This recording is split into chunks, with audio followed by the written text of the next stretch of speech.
Schedule. Let's do it live. Let's do it live. There we go. Live. We figured out technology. We figured out the technology. Hey, it only took 10 minutes. Thanks for joining us, everybody. This is your old buddy Josh and your old buddy Amar from San Diego. It's going to be an interesting topic today, especially when I looked today. I saw the Nasdaq's down another 500 points, Amar. The S&P 500 is down. I don't even know how much it is, but we're getting some tough times, and who knows how long it's going to keep on. I don't know. But a lot of people, Amar, have been asking me about buffered ETFs, and frankly, I haven't done a whole lot of research on them. I'm familiar with structured notes. We talked about that 6 months or something like that. But we got some good stuff. Amar has with buffered ETF. So let's go into your disclosure first and foremost, Amar. Yeah, we'll put the disclosure up here. That way we can get that out of the way. But while we get the disclosure up, we were having some technical issues, so I just want to make sure that people can hear us. And we had 2 links out there. So if you're on the other link, come join this link because that one's dead. Well, I guess they can't even hear us if we say that. You got the little thing that says how many people are on or anything like that? I see 5 people are on, but here's the disclosures. We're not taking your specific situation into account. We haven't. This is not advice. This is just educational purposes only. And if you want specific recommendations, you have to enter a client relationship in order for that to be true. So, Josh, I got this email from, this was sent to us as a firm. So I'm going to share this email here.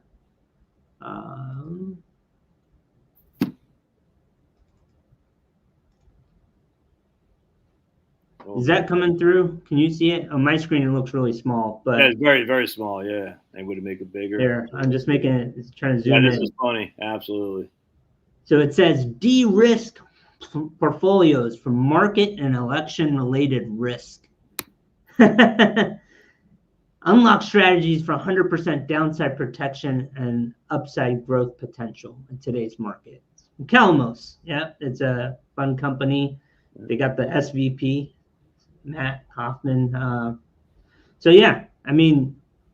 I remember when I was at American Express Financial Advisors, we used to have these market link CDs. I don't know if you remember those, Josh, but basically they were 0 to 6%, and it was linked to the S&P 500, and they had a start date. It was usually end of the month. Goes 1 full month, and then you get whatever that return of the S&P was between 0 to 6%. If it was above 6%, you got 6. If it was below 0, you got 0. Yep. They were FDIC insured, and it was a good quasi product that would get people to move from cash into something that was market related returns. So I remember those, man. I used to like those actually because they're pretty simple and people knew what they're saying. This is a max. This is the lowest. You actually knew. You had a band, and then we got a 1% commission. I don't know if you got 1% commission. That's what we got, 1% commission. Yeah, I don't think we got that, but whatever. That product was there and it was growing, and it was a big piece of the business overall, if you will. But this industry of buffered products, and I want to say defined outcome products, is now $46 billion, and it's just like a rocket ship. It's like what do these Bitcoin people say, to the moon? Yeah, like it's gone straight up. Like the hockey stick has gone straight up. And so these buffered products, there are a lot of different types, and I want to review a couple of them. Yeah. So today what we're going to do is review a couple of them. Then we're going to talk about like who should actually buy these products and kind of what we do in terms of these products. But to start, I got a video to share, and I'm going to see if I can do this accurately. This one is from Innovative Shares. It is, I think, Innovative, First Trust, are the originals, like the OGs to this platform. So okay, First Trust, interesting. Okay, I want to. so I'm gonna share this like this. Maybe even if I can go full screen. There you go. Yep. All right, I'm gonna hit play. This is only 1 minute and 20 seconds, so bear with us.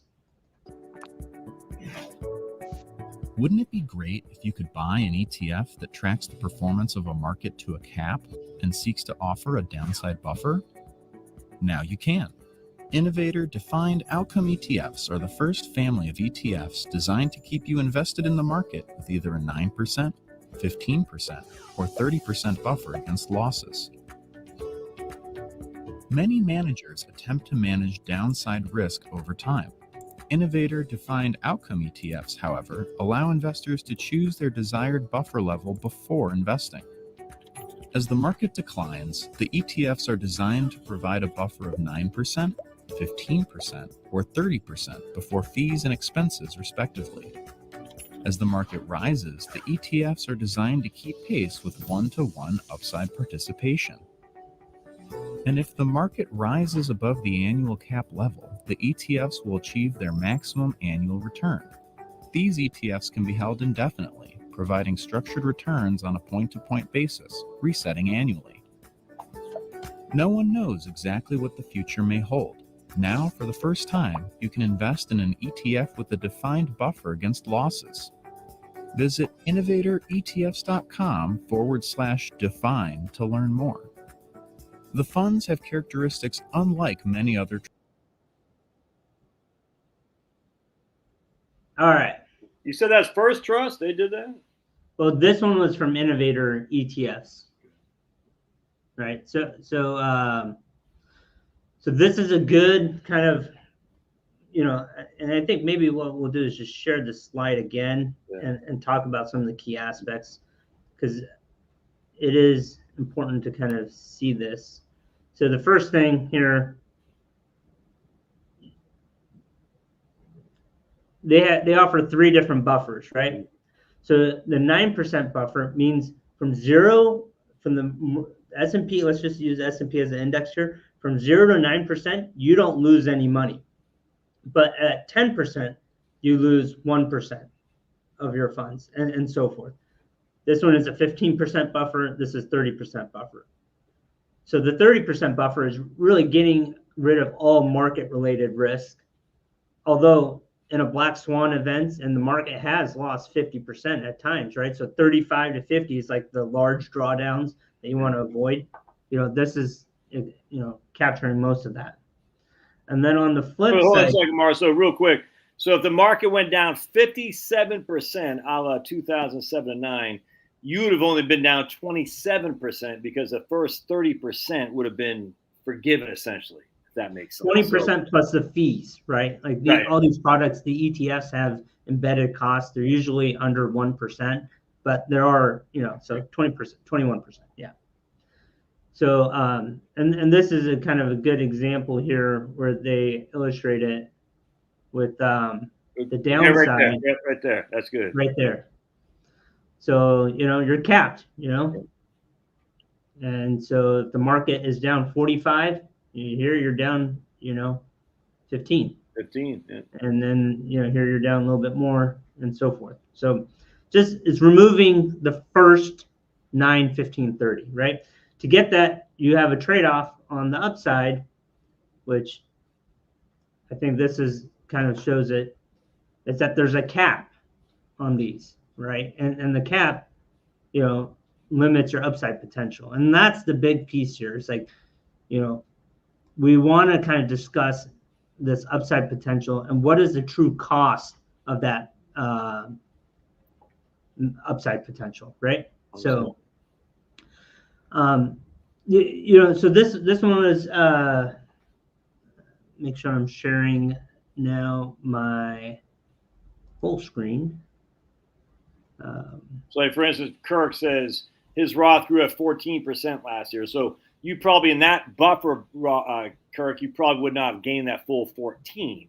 I mean, I don't know what the upside is, but let's just say that 15% buffer, maybe the 10% market cap or something like that. So you would have got the 10, but you would not have got the 14. Yeah, exactly.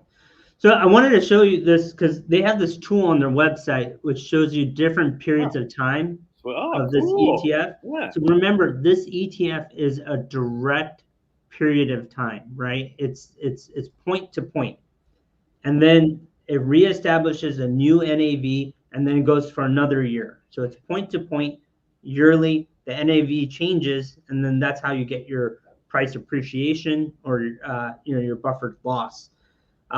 So basically, from January to December, or let's just say February to November, it can do whatever it wants. That's not what your outcome is. You have to wait till that ending period.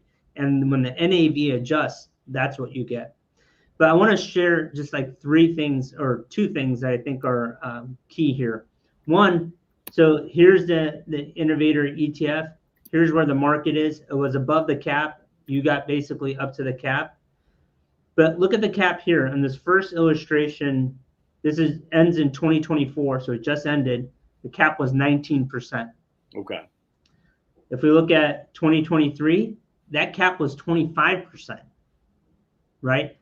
So one of the risks that you run into these buffered ETFs is the cap is set on the renewal date because they have to look at the option chain and see what's available. And so that option chain pricing can change from year to year. And so each year you'll have the same buffer on the downside, but the cap will be different, right? Oh, so you don't know what the cap is going in. You don't know until the NAV date. So I think it's like the 10 days before it gets issued, you know what the cap is. And so you can make a decision at that point, but there's a window there that you have to look at. Look at this. This is 2022.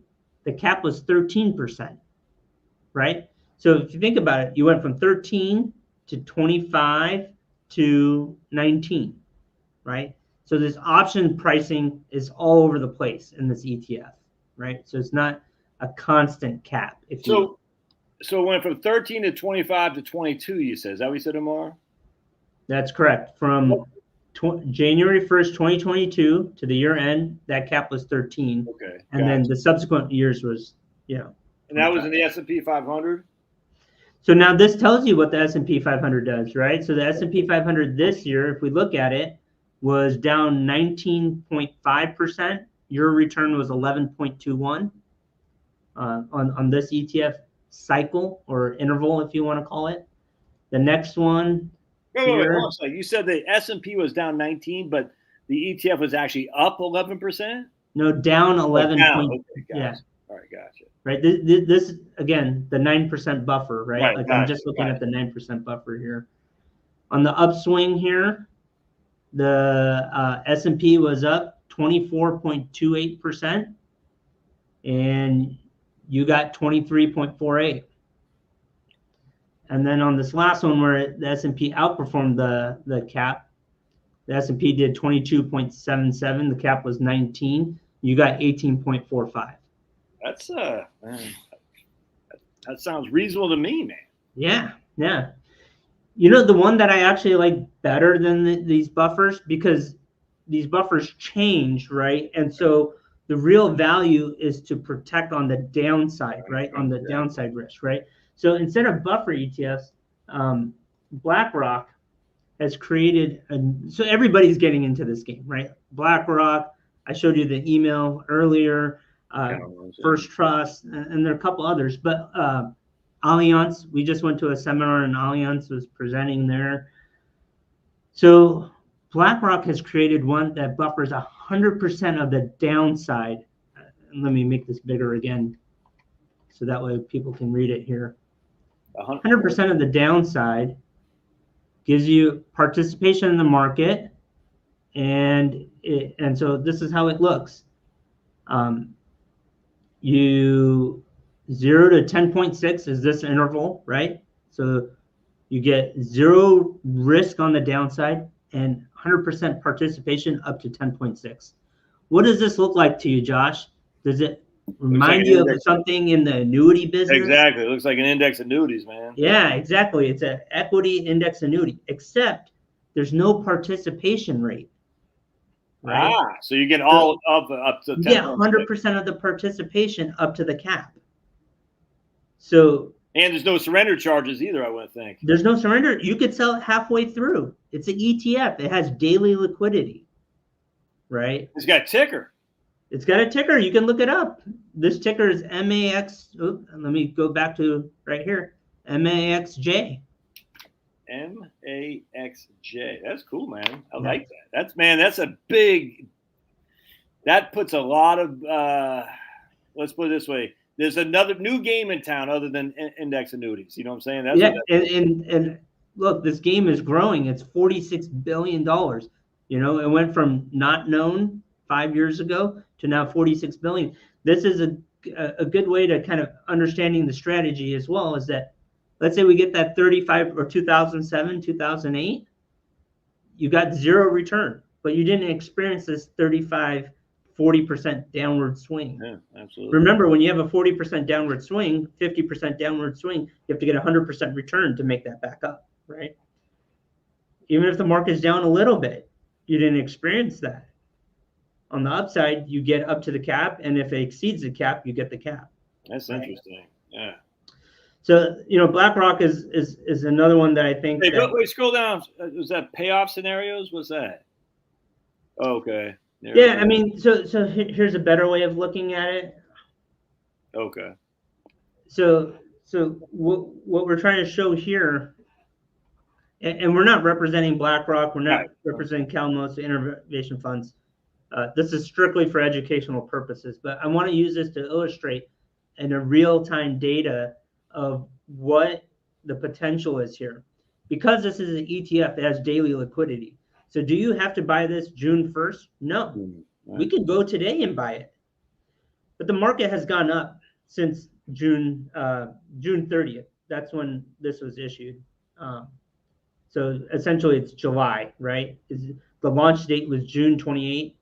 So we're a couple days into it. Those options have expiration dates that are getting smaller. Market's gone up. So we're not going to get the full 10.64% cap, right? Since the market's gone up, the remaining cap is 9.49%. Oh, it actually tells you what the remaining tells you. I mean, BlackRock is putting it right here. Is if you buy it today, you're capping 9.5% of the upside, and you're exposing yourself to about 1.5% losses potentially. Gotcha. At the end of the cycle, right? So these are cycles. These are 1 year cycles. So I guess this would be June 2025, right here, June 30th, 2025. That you could have crazy, man. Either a 1.5% loss or S&P return up to 9.5%. Right. Now you got to point out we're not getting dividends reinvested here. That you just took the words out of my mouth there, Josh. It is that. That's why they call me Steely McGee. I always stealing people's thunder. Yeah. So there's some risk, right? Is that you're not getting cash flow, you're not getting dividends. This is S&P point to point, right? Yeah. Annuities work the same way though, right?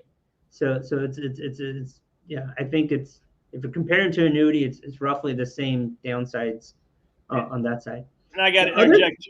Hold on a second, Amar. You guys got to say too. A lot of people say, yeah, but the dividends accounted for 40% of the market return.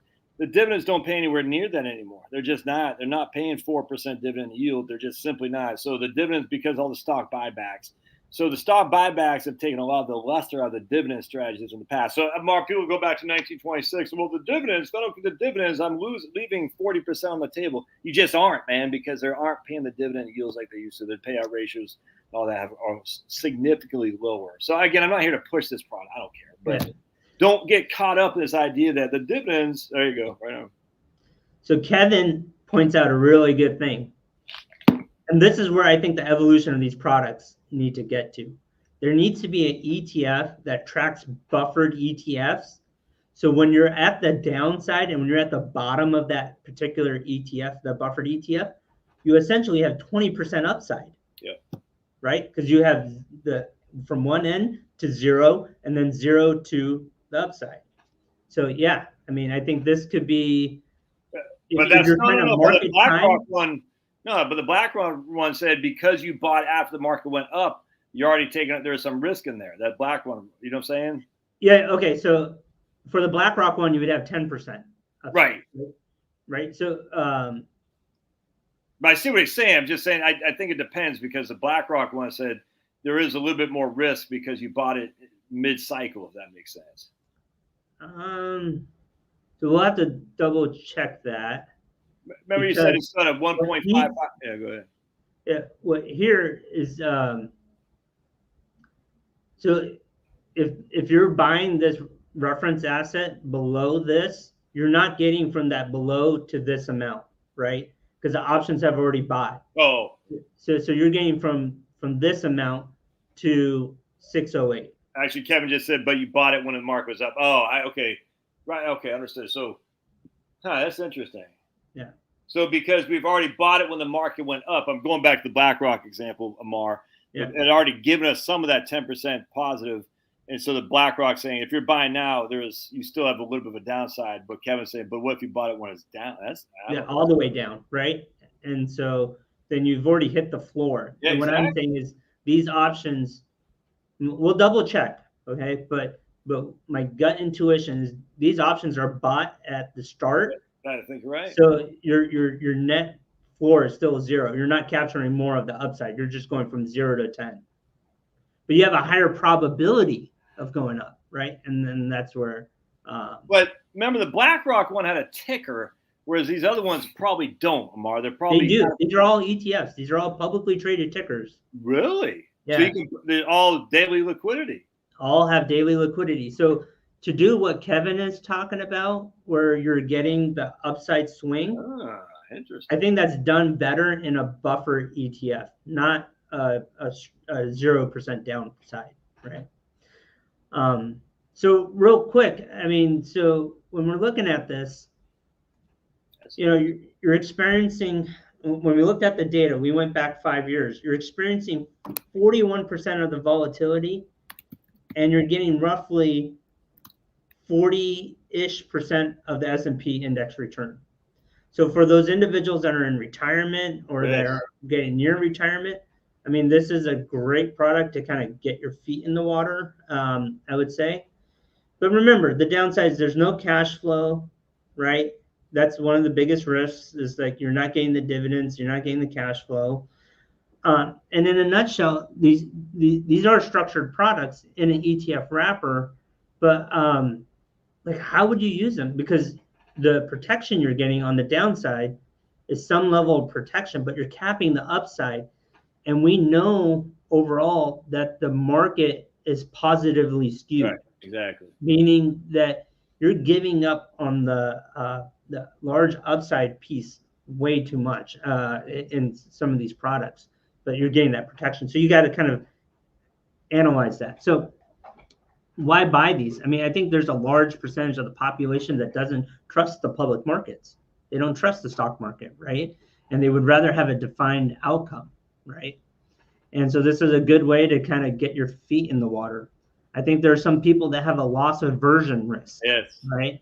Like they don't want to have losses. They don't want to have, when you have $100,000 loss, that there's more pain there than when you have $100,000 gain. There's less, joy from it, right? So we hate the loss aversion piece, right? When these matured, Amar, do they just liquidate like a CD? Just says, here's your money back? No, they just roll into the next one. And so that was my point, is that with the Innovator, you could see year over year, and the NAV just changes with the new ETF, right? The new options chain in that ETF. So, I mean, the loss capacity, that's another thing, right?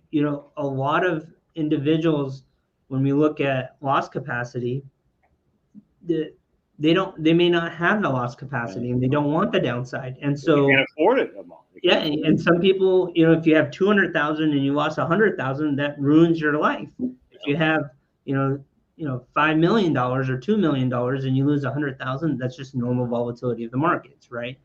The other thing is that I think there's a specific group of people that have very narrow framing, and what I mean by this is when they look at a diversified portfolio and they have, like, let's just make it easy, 5 investments, and all of them are doing well except for one, all they can focus on is the one that's not doing well. Exactly what I'm saying. And saying, why don't I have the ones that are doing well, right?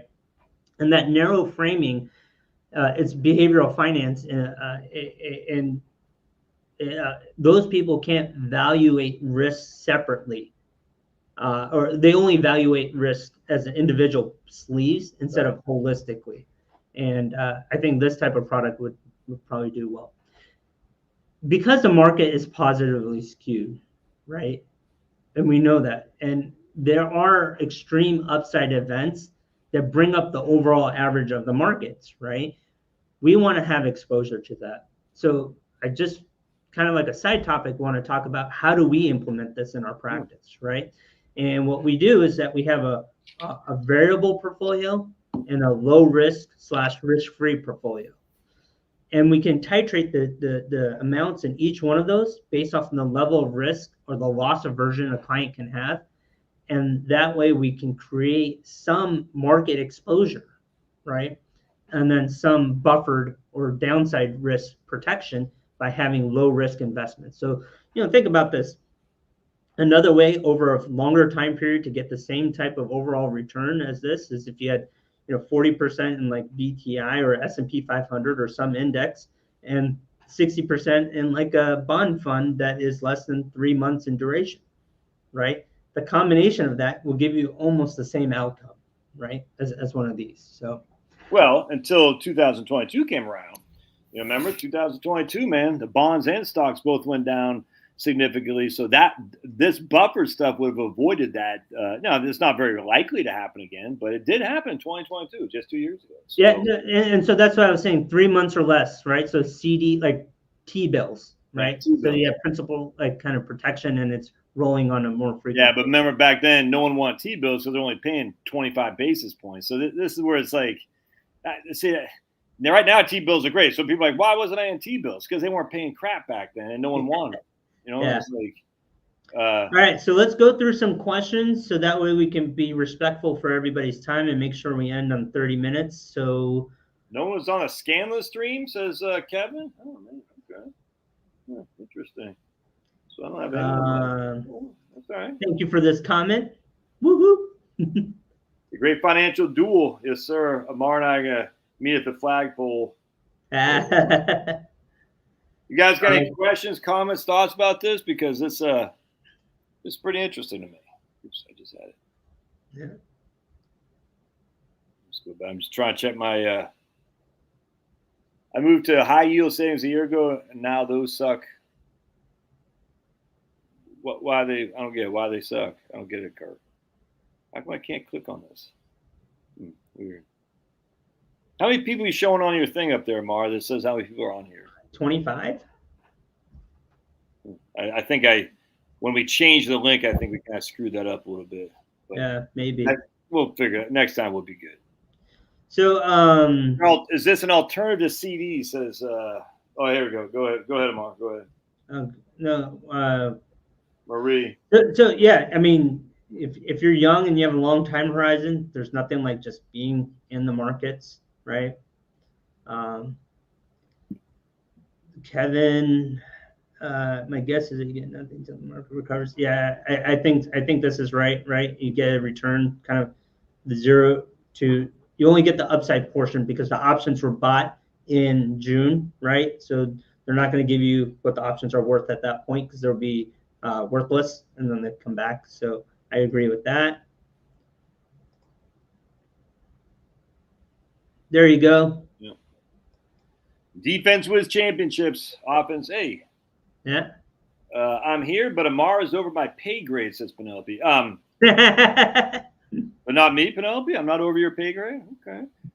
Here's Carl. Actually, let's go. Hold on a sec, Carl. We're going to skip because we got some other ones. Marie says, do you think this is there you go. Right on, Amar. Alternative CD. I mean, like when we started this, when I was at American Express, we sold these market link CD products, and it's very similar to this. I would say the BlackRock one is probably closer related to the CD because there's zero potential for. I mean, there's a internal expense, so maybe like let's say a 1% potential loss. But these are not FDIC insured, right? They're market linked securities. They're actually, what's it called? SIPC insured. SIPC. SIPC, yeah. But But remember, SIPC is only for fraud and stuff. I mean, it's not. Yeah. So. And these are on large indices, right? So if you think the S&P 500 would go down completely, I guess there would be bigger problems in the actual product. What is the expense ratios? Well, here I got the BlackRock one still on my screen, so I can share that. Right here, net expense ratio, 0.5%. I mean, that's pretty, Drewski. That's pretty fantastic, given how these things used to be charged back in the old. It used to be like 2.25, 2.5 back in the old days. Crazy. Yeah. So the Innovator one, or the other one that I was just showing earlier with the buffer, that was about 0.75. I mean, that's really Amar. Less than 1%. Less than 1% for a cent, and I can't say 100% because it depends on the product, but significant downside risk. That is, and they're just buying options on this. I mean, that is pretty fantastic. It's amazing. It's amazing. So I'm not saying buy it. I'm just saying it's amazing. So this is a good question. It's Carl. It's not a good question. So, I mean, this is a conversation that you need to have with your overall financial plan, right? So what is your actual plan? How much risk you need to take on there to meet your goals? And then the second component of that is how much loss aversion can you face, right? And how much do you want to protect of that? So that is definitely a conversation that, that needs to be had beyond just the product. So then once you have that conversation, build it into the plan, then you can back into, hey, this is how much I want in structured products or protection, right? And if you want to have that conversation, happy to have it with you. You can find our information. Client First Capital Learning is our YouTube channel. And then our website is clientfirstcap.com. We have a newsletter, one issue a month. So just 11 a year. Please subscribe.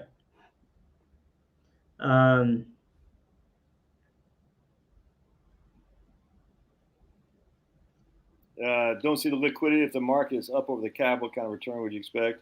I think so there'll be a differential there, right? Because option prices are paid up front, right? So like I would think of the delta of the fees to decrease as you get closer to the expiration of those options, meaning that let's say if the index is up 5%, you may be up 3%, even if your cap is 10, right? So there'll be like a 2% fee liquidated up front. But then on the back end, that 5 and 3 get closer together, right?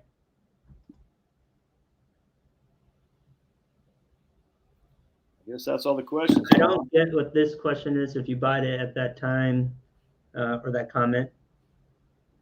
Cool. We're at 30 minutes. Josh, should we end the stream here? Yes, sir. Good stuff, Amar. So let's see. 2 weeks. Are we doing 2 weeks? Yeah, 2 weeks from now, right?